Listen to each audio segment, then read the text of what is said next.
Welcome to the Ultimate Sports Blog Podcast. Today is Wednesday, March 13th, 2019. Today I'm going to recap yesterday's college basketball, NBA, and NHL games, look ahead to today's games and all those sports. I'm going to close the podcast with my best bet and moneyline picks, but I have to start with football because there were some major moves last night. None bigger than the New York Football Giants trading Odell Beckham Jr. to the Cleveland Browns for their 2019 first-round pick, one of their 2019 third-round picks, and Jabril Peppers. I think that the Browns are the slam dunk winners of this trade because they get the best player. They're obviously, let's face it, a Super Bowl contender now because they have a good defense, a good offense, an elite quarterback, and the only thing that's unproven about them is the coach. But if the coach is good, then that's a Super Bowl contender. If he's bad, then that could hold them back. So Freddie Kitchens, the pressure's on you to succeed in Cleveland. This obviously makes the Browns' offense a whole lot better with Odell and Jarvis Landry. You have Nick Chubb there. They signed Kareem Hunt. Everybody laughed at that deal because of Kareem Hunt's situation, but he's still a good football player. You can't ignore that. They have the good tight end that they drafted from a few years ago. And then obviously they did end up trading away Kevin Ziegler from their offensive line to get Olivier Vernon, but their line's still good. They have Austin Corbett to fill that spot, and so they're able to pull off that Ziegler trade. And on defense, with the addition of Vernon, they have obviously Myles Garrett, who's an absolute stud. In the secondary, they have Denzel Ward, who's a stud. They added Sheldon Richardson, which is a good pickup for them. So this team is loaded now. The expectations are going to be sky high. They're going to have a lot of primetime games. Like, if you're a Cleveland Browns fan, what a time to be alive. And meanwhile, for the New York Giants, I've been saying this for over a year now, that this has become one of the worst run organizations, not just in the NFL, but in all of sports. Like, they botched this, in my opinion, because they could have gotten a lot more. I think San Francisco really wanted to get them. And if I were the Giants, I would have begged for the number 2 pick. Maybe San Francisco wouldn't give that up and the Giants won't admit it. Another team that could have used Odell Beckham Jr., the New York Jets, because that would have been a huge weapon for Sam Darnold. They could have given up the number 3 pick, Leonard Williams, in their third-round pick. San Francisco would have done DeForest Buckner, their third-round pick, and the second overall pick. And if the Giants do the trade with San Francisco, that guarantees them a top 2 pick in the draft and the opportunity to replace Eli Manning.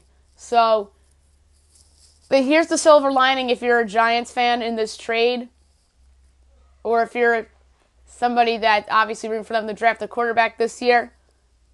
You just got yourselves a whole lot of more draft flexibility to move up to the top 3 to draft the quarterback. That's the only silver lining of this deal I can think about if you're a Giants fan. But this is very bad. You just traded away perhaps the best receiver in the game. To be fair to the Giants, they got way more in return than Pittsburgh did with Antonio Brown. And I killed the Steelers on this podcast. They've become a dumpster fire of their own as well, with an aging quarterback and an offensive line that got worse with the trading of Raymond Foster. They lose Le'Veon Bell for nothing. We'll get to Bell next. But the Giants, they're probably the worst team in the NFL right now. If you asked me if I had to do power rankings, who's number 32, it's either the Giants or the Miami Dolphins, if you're asking me. Because Arizona's getting better. They were bad last year, but they upgraded their offensive line. They've made a couple key free agent signings that is making them competitive. And then the Jets were bad last year, but we'll get to them. They made some big signings and whatnot. The only reason why San Francisco had a top 2 pick last year is because Jimmy Garoppolo tore his ACL. So he's coming back. They're going to be better. The Oakland Raiders made a lot of sexy moves. They're going to be a lot better, but I don't think they're going to be a playoff team per se.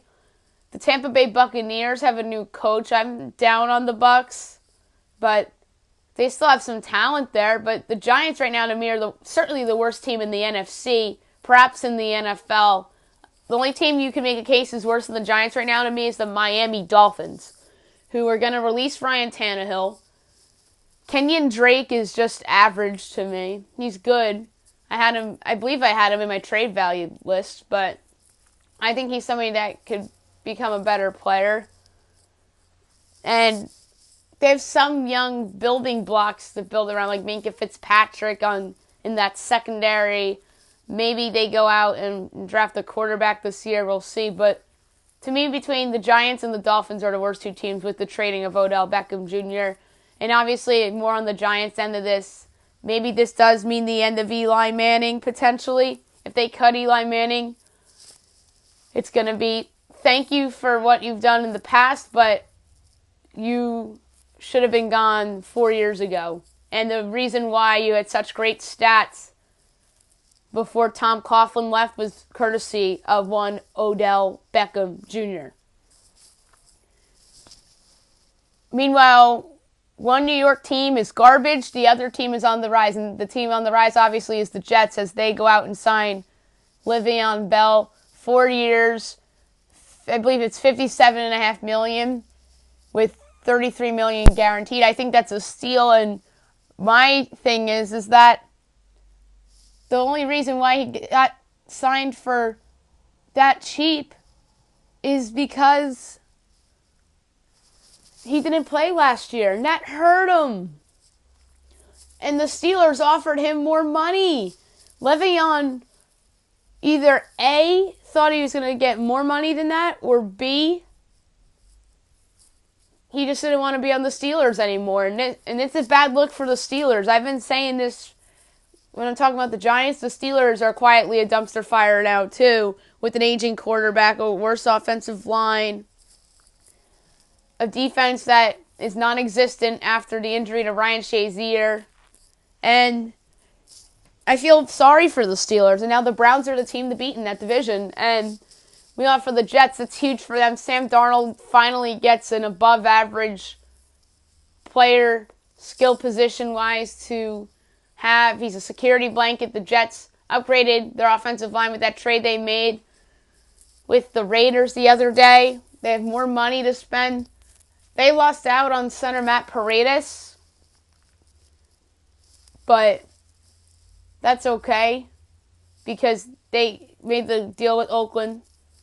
They get Le'Veon Bell, but signing Le'Veon Bell, I think, kind of makes up for the fact that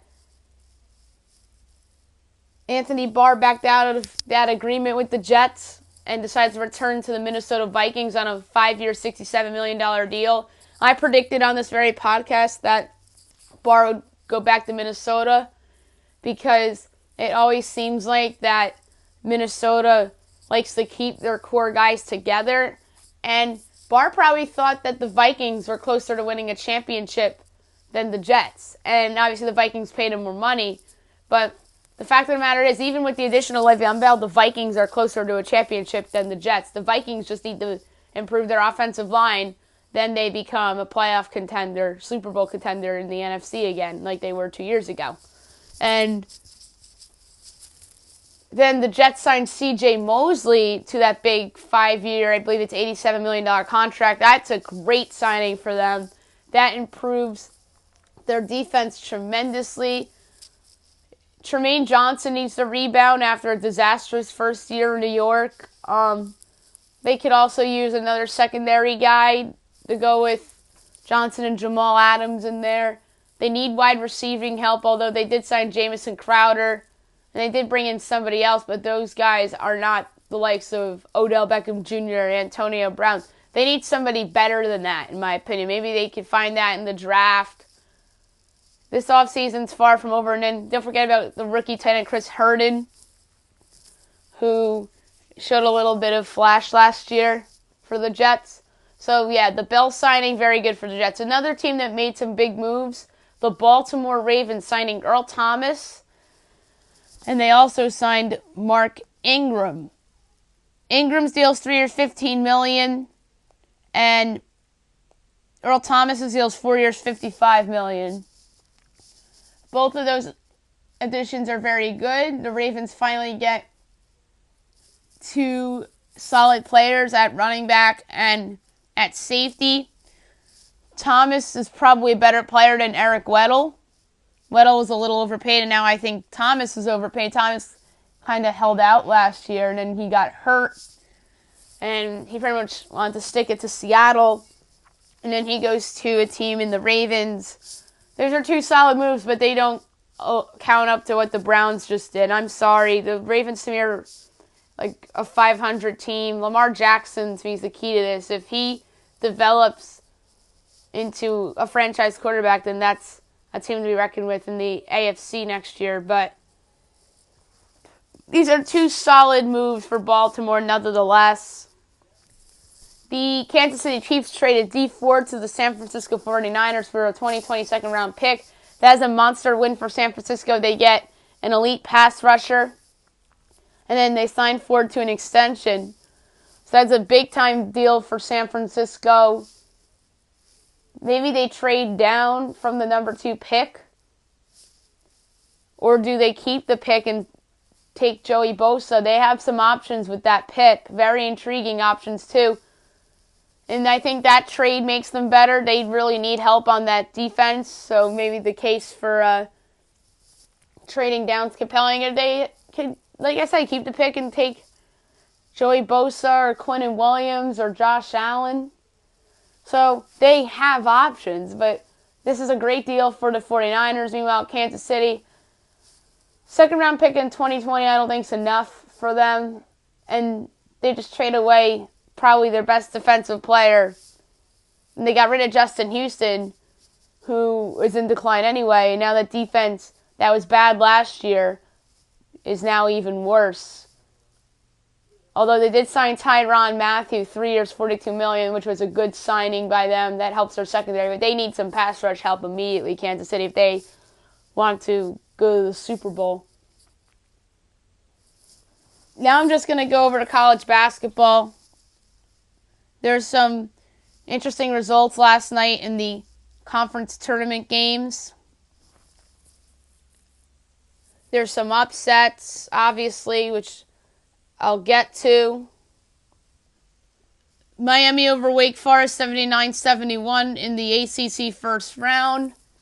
Miami moves on. They are 14-17. Wake's 11-20. Dejan Vazovic had 21 for Miami, and Jalen Howard had 16 for Wake. Now we wait for news on Danny Manning. Notre Dame over Georgia Tech, 78-71 in the ACC first round. Georgia Tech came all the way back and made this a game, but Notre Dame held on. They're 14-18. Georgia Tech finishes at 14-18. John Mooney had 20 for Notre Dame, and Moses Wright had 25 for Georgia Tech. SC State over Maryland Eastern, 63-54 in the MEAC first round. SC State 8-25, UMass 7-25. Janai Raynor Powell had 15 for SC State. Brian Uridia had 14 for UMass. Vermont over Binghamton, 84-51 in the America East semifinal. Vermont 26-6, Binghamton 10-23. Steph Smith had 28 for Vermont, and Caleb Sport had 16 for Binghamton. America East semifinal, UMBC over Hartford, 90-85 in double overtime. This was a great win for UMBC and a great game too. 21-12. Hartford finishes at 18-15. KJ Jackson had 21 for UMBC. Travis Weatherington had 25 for Hartford. Pitt over Boston College, 80-70 in the ACC first round.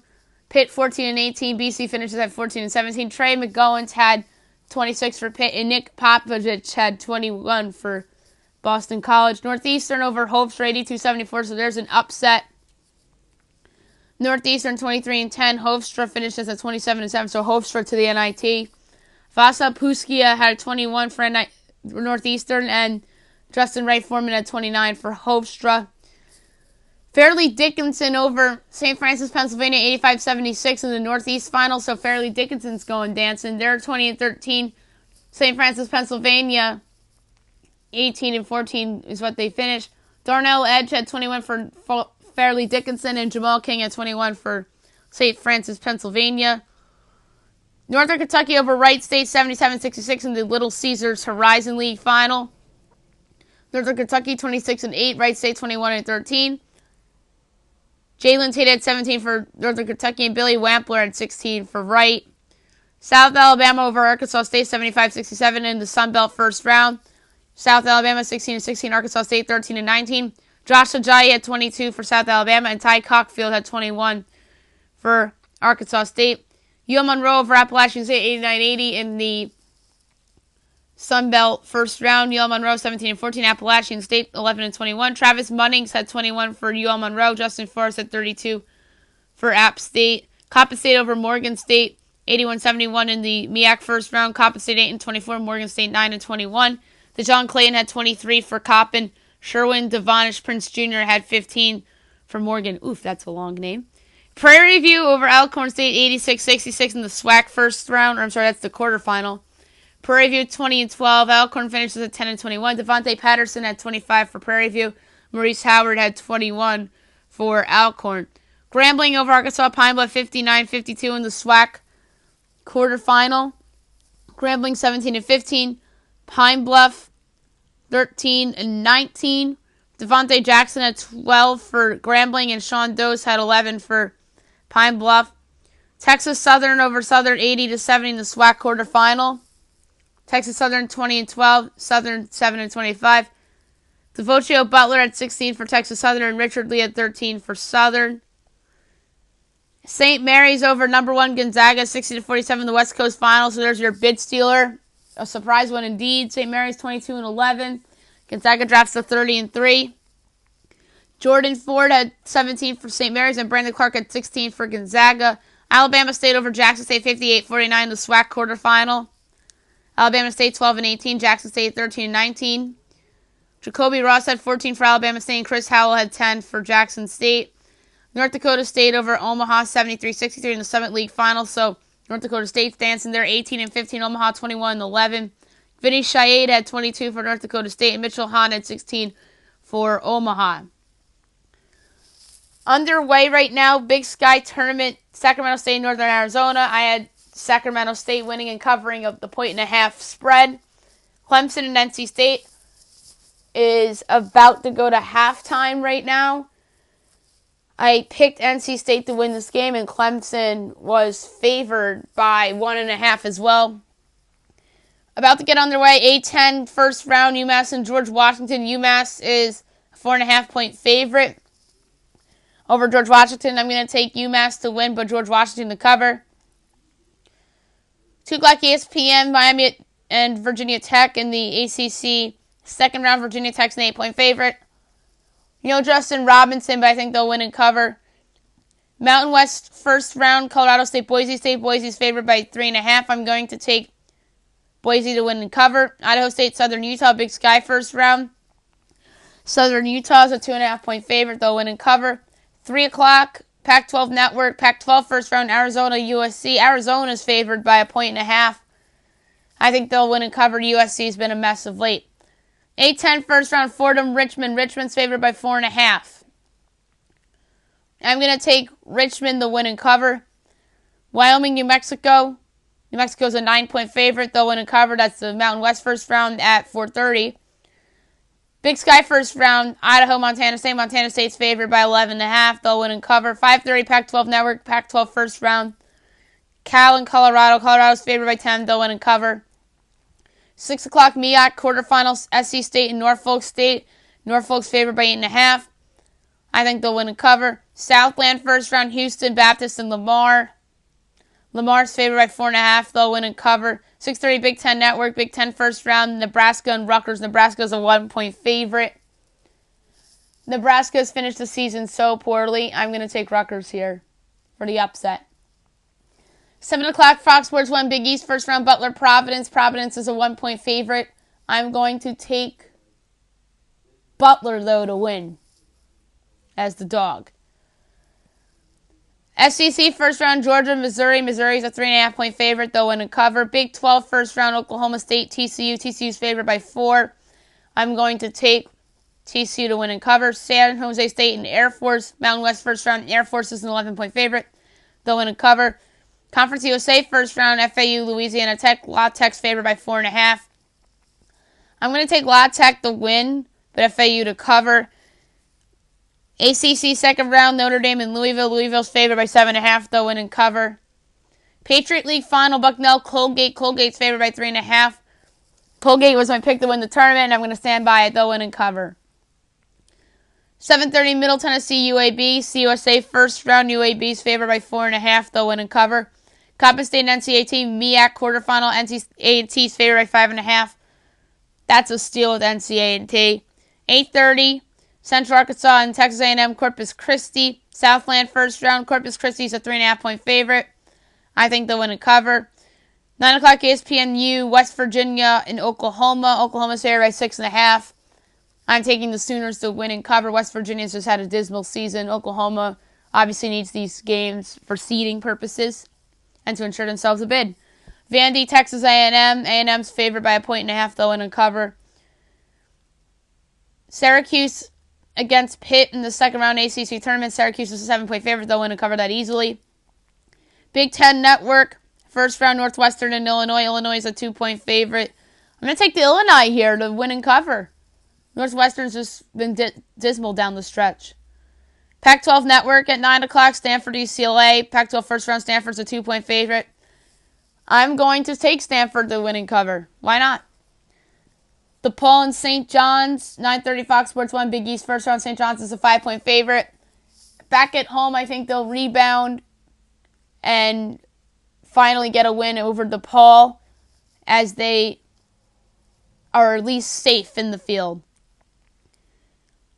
Conference USA first round, North Texas and FIU. North Texas is a 2.5-point favorite. I'm going to take Florida International to win this one. Rice and Marshall, CUSA first round. Marshall's a 6.5-point favorite. They'll win and cover. That's a 10 o'clock tip. And 11:30 on the Pac-12 Network. Pac-12 first round, Washington State and Oregon. Oregon's favored by 11. I'm going to take them to win and cover. I'm just going to do scores for NBA and NHL. Not going to go through statistics because I'm short on time. Pacers over Knicks 103-98. 76ers over Cavs 106-99. Lakers over Bulls 123-107. Bucks over Pelicans 130-113. Spurs over the Mavs 112-105. Nuggets over the Wolves 133-107. And Blazers over the Clippers 125-104.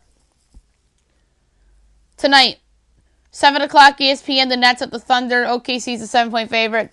They're going to prove that they're real and they're going to be an inferior Nets team that needs some games to ensure themselves as the 6th seed in the East. But OKC is just more superior, led by obviously Paul George and Russell Westbrook. So give me OKC by double digits.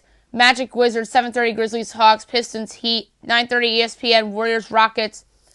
No Kevin Durant, Houston's a 3.5-point favorite. Yes, favorite. And they deserve to be favored because no Kevin Durant, and guess what? They'll win and cover because they're red hot right now and they're going to win their 10th straight game. And at 10 o'clock, the Jazz at the Suns. Jazz better be careful of the trap that the Suns have been accustomed to doing to superior teams of late. NHL, same thing. Just going to go through the scores. Sabres defeated by the Stars 2-0. Penguins over the Caps 5-3. Bruins fall to Columbus against the Blue Jackets 7-4.